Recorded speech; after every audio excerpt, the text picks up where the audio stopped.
In 2025, the world is witnessing a new chapter in migration. Thousands of white South Africans, mostly from the Afrikaner community, are relocating to the United States, citing fears of political marginalization.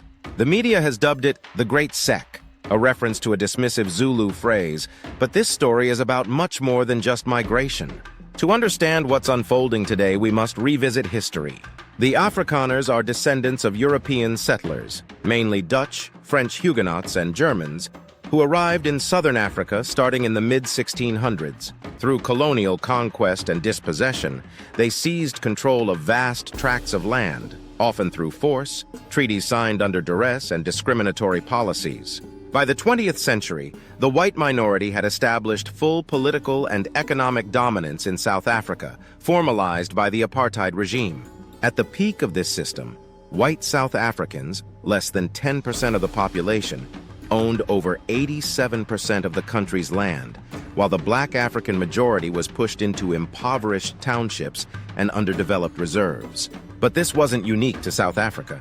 Across the world, European powers pursued one consistent pattern. They left their continent and invaded, colonized, and took control of lands in Africa, Asia, the Americas, the Caribbean, and Oceania. From the British colonization of India and Australia, to the French in Algeria and Vietnam, to the Belgians in the Congo, to the Spanish in the Americas, and to the Dutch in South Africa and Indonesia, no other continent has launched such widespread global conquest. Africans never sailed to Europe to take European land. Asian civilizations never invaded and colonized European nations. But European powers colonized almost every other part of the world. They took land. They imposed foreign rule.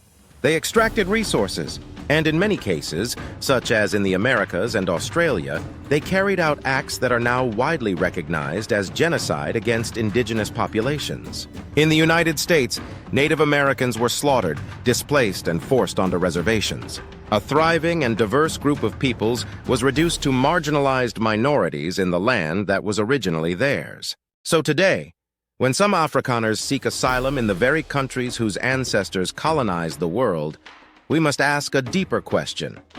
What is justice, and who truly owns the land?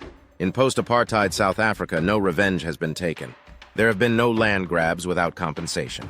No violence against communities for past wrongs. Instead, South Africa has followed a path of reconciliation, democracy, and constitutional order. It created one of the most progressive constitutions in the world. It held public truth and reconciliation hearings. And it continues to work, peacefully, toward restoring equity in land ownership. The exodus of Afrikaners in 2025 is not a forced expulsion. It is a voluntary migration driven by fear, and sometimes by a refusal to adapt to a changing society no longer dominated by one group. South Africa today is not perfect, but its people are striving for something that is rare in history, a peaceful transformation from oppression to justice. Rather than blame the victims of colonialism, the world should recognize the maturity, the patience, and the hope of the South African people. Because unlike the history of conquest that took indigenous lands across the globe, South Africa seeks to heal, not to repeat the cycle of domination. The Great Tsek may make headlines, but the real story is South Africa's continued journey to build a fair, inclusive, and united nation. Not through conquest, but through courage. If you found this perspective enlightening, don't forget to subscribe to Africa Facts on YouTube for more untold truths and empowering stories about Africa.